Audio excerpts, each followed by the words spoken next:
Hello, আসসালামু আলাইকুম বন্ধুরা। টেক এম্পায়ার বিডির পক্ষ থেকে আপনাদের সকলকে স্বাগতম। আজকে আরও একটি নতুন ভিডিও নিয়ে আপনাদের সামনে হাজির হলাম।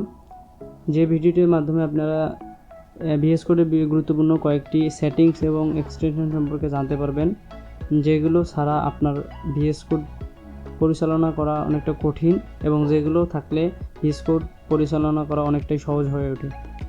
তা চলুন বেশি কথা না বলে শুরু করা যাক।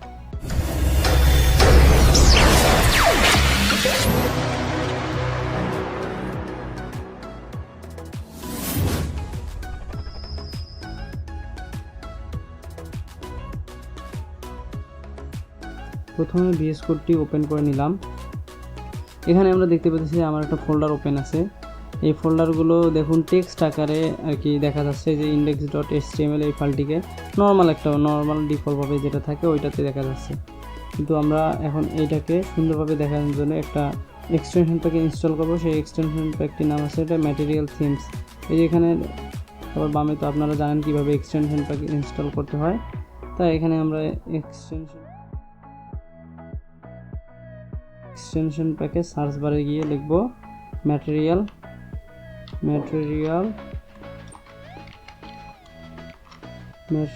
আইকন দিয়ে সার্চ দিলে যে সবার প্রথমে যে এক্সটেনশন প্যাকটি আসে সেটাতে আমরা প্রেস করব। এটা হচ্ছে সেই এক্সটেনশন প্যাকটি যেটার কথা আমি আপনাদের বলছিলাম। দেখুন এখানে সব কিছুর এক্সটেনশন প্যাকের কোনটার কী রকম দেখাবে সেটা এখানে দেয়া আছে, যে জাভাস্ক্রিপ্ট এরকম দেখাবে। আমরা এখন যদি প্যাকটি ইনস্টল করি তবে দেখতে পারবো, আরও ভালোভাবে বুঝতে পারবো। একটু সময় লাগবে, অপেক্ষা করব। তারপরে এই যে উপরে দুটো অপশন আসবে, সেট ভিজুয়াল স্টুডিও কোড, অর্থাৎ এটা দিলে আপনার যেটা ডিফল্টে ছিল ওইটাই থাকবে। আর যদি ম্যাটেরিয়াল আইকন থিম যদি এটার উপর ক্লিক করি তাহলে আমাদের ফাইলগুলো সুন্দর একটা আইকন পাবে। এই যে দেখুন index.html ফাইলটা কত সুন্দর একটা আইকন পেয়েছে, সিএসএস ফাইলটা কত সুন্দর একটা আইকন পেয়েছে, আবার ফোল্ডারগুলো কত সুন্দর একটা আইকন পেয়েছে। এটা হলো আইকনের ক্ষেত্রে। এখন যদি আমরা আর একটা দেখি, এটা আমরা আগে প্লেট করে দেই, বয়লার একটা প্লেট নেই। তারপরে এখান থেকে যদি আমরা এখানে টাইপ করি ধরুন HTML প্রেস করি।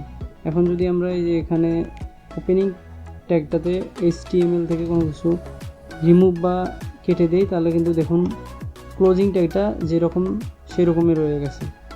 এখন আমরা এমন একটা এক্সটেনশন প্যাক ইনস্টল করব যেটিতে ওপেনিং ট্যাগে কোনো কিছু রিমুভ করলে ক্লোজিং ট্যাগে অটোমেটিক সেটি রিমুভ হয়ে যাবে, অথবা ক্লোজিং ট্যাগেও যেটা রিমুভ অথবা অ্যাড করব ওপেনিং ট্যাগেও সেটা রিমুভ বা অ্যাড হয়ে যাবে। সেই জন্য আবার এক্সটেনশন প্যাকে সার্চ বারে গেলাম, এখানে লিখব অটো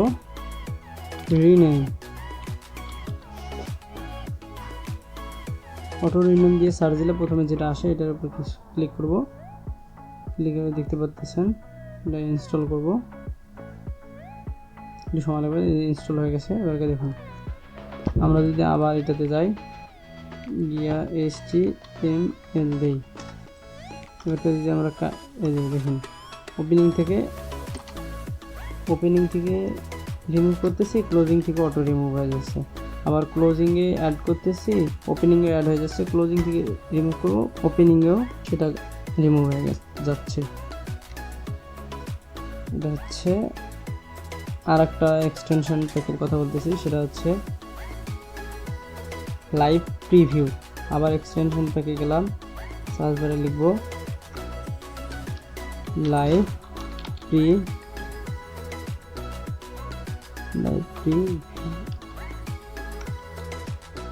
প্রিভিউ দিয়ে সার্চ দিলে এই সবার প্রথমে একটা আসে, যেটা মাইক্রোসফট কোম্পানির একটা এক্সটেনশন। তা এই এক্সটেনশন প্যাকটি ইনস্টল করব। দেখুন আমাদের এখন কিন্তু এখানে এইটা বাদে অন্য কোনো আইকন নেই।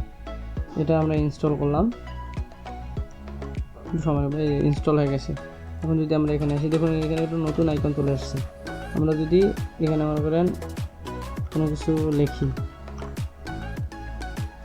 কি ট্যাগ লোরেন 100 ভিএস কোডের বাইরে না গিয়ে যদি আমরা এই এক্সটেনশন প্যাকটি ইনস্টল না করি তাহলে কিন্তু আমাদের বারবার সেভ করে ভিএস কোড থেকে বের হয়ে গিয়ে ওই ফাইলে ঢুকে দেখতে হবে। এখন আমরা এখান থেকে এই এক্সটেনশন প্যাকটি ইনস্টল করার কারণে এখান থেকে দেখতে পাবো। এই যে এটাতে ক্লিক করবে যে শো প্রিভিউ, এটাতে ক্লিক করার কারণে দেখুন এই যে আমরা এখানে যা করছি এখানে কিন্তু তাই শো করতেছে। আমরা যদি এখানে এলস ট্যাগ নেই, দিস ইজ হেডিং ট্যাগ, দেখুন এখানে যা পরিবর্তন করতেছি এখানে সেটা লাইভলি দেখতে পাচ্ছি, টিভিটা আর কি লাইভলি দেখতে পাচ্ছি।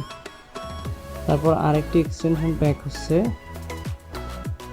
লাইভ টিভির মতোই, কিন্তু ওটা হোস্টিং একটা লোকাল হোস্টে আমাদের কম্পিউটারে যে কোনো একটা ব্রাউজারে চালিত হয়। Live server ACR live server দিয়ে সার্চ দিলে এই যে প্রথমে যেটা চলে আসে এটা লাইভ সার্ভার। এখানে রাইট বাটন ক্লিক করে এখানে কিন্তু ওপেন উইথ লাইভ সার্ভার নামে কোনো অপশন এখন নাই। যদি আমরা এই এক্সটেনশন প্যাকটি ইনস্টল করি তাহলে এখান থেকে একটু সময় লাগবে, একটু ওয়েট করি। ইনস্টল হয়ে গেছে। এখন আমরা যদি এখানে যাই, আমরা যদি লোকাল হোস্টে আমাদের এই ওয়েবসাইটটাকে চালিত করে দেখতে চাই যে ওয়েব ব্রাউজারে আমাদের পেজটা কীরকম দেখায়, কোথায় থাকবে আমাদের হেডিংটা, কোথায় থাকবে আমার প্যারাগ্রাফটা একটা, আমরা এখান থেকে রাইট বাটন ক্লিক করবো মাউসের, এই যেখানে দেখতে পারবো ওপেন উইথ লাইভ সার্ভার অথবা অল্টার ও, এটা যদি প্রেস করি এখানে কিন্তু লেখা থাকে, শর্টকাট লেখা থাকে। আমরা এখান থেকে ওপেন উইথ লাইভ সার্ভারে রাইট ক্লিক করলাম, লেফট ক্লিক করলাম, তারপরে এই যে দেখুন একটা ব্রাউজারে আমাদের এটাও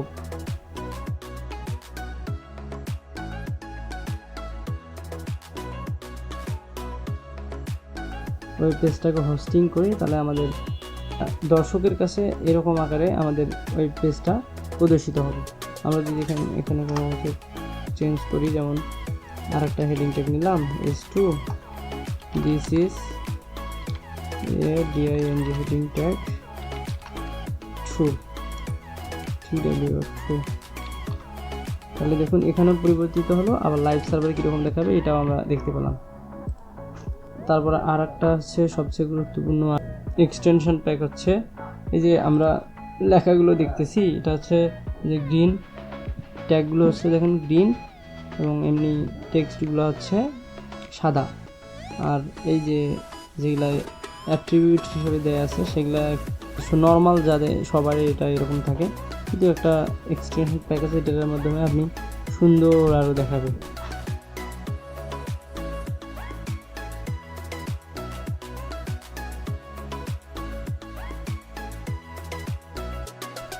ম্যাটেরিয়াল থিমস দিয়ে সার্চ দিলে এই যে 1 নম্বরটা এটা কিন্তু ফ্রিতে নেওয়া যাবে না, 2 নম্বরটাও ফ্রিতে নেওয়া যাবে না, এই 3 নম্বরটা দেখতে পাচ্ছেন সাবলাইম ম্যাটেরিয়াল থিম, এটাতে যদি আমরা ইনস্টল করি তাহলে আমরা দেখতে পাবো সাবলাইম ম্যাটেরিয়াল থিম দুইটা অপশন আছে, ডার্ক লাইট। তো আমরা ডার্কটা ইউজ করব। এখন যদি আমরা দেখি যে দেখুন কত সুন্দর, মানে চোখে লাগার মতো একটা ভিউ তৈরি হয়েছে, কত সুন্দর। এবার আমরা কোনো এক্সটেনশনের কথা বলতেছি না, এবার সেটিংসের কথা বলতেছি। অর্থাৎ আপনারা যে এই যে লেখাগুলো দেখতে পারতেছেন, এগুলো লেখা ছোট দেখাবে না বড় দেখাবে, আপনি এটা আপনার মতো করে নিতে পারবেন। এই লেখাগুলোকে ছোট বড় করার জন্য এই যে লেফট কর্নারে যে দেখতে পাচ্ছেন ম্যানেজ নামে অপশনটা, এটার উপর ক্লিক করলে এই যে সেটিংসে ক্লিক করলে এখানে সেটিংস চলে হলো। যে এখান থেকে যদি আপনি এই যে ফন্ট সাইজ অথবা এখানে যদি আপনি সার্চ দেন FONT ফন্ট সাইজ প্রেস করেন তাহলে কিন্তু এই যে চলে আসলো। তাহলে আমরা যদি এখানে যদি আমরা 30 দিই তাহলে দেখুন, হ্যাঁ দেখুন কত বড় বড় হয়েছে। কিন্তু আমরা এখান থেকে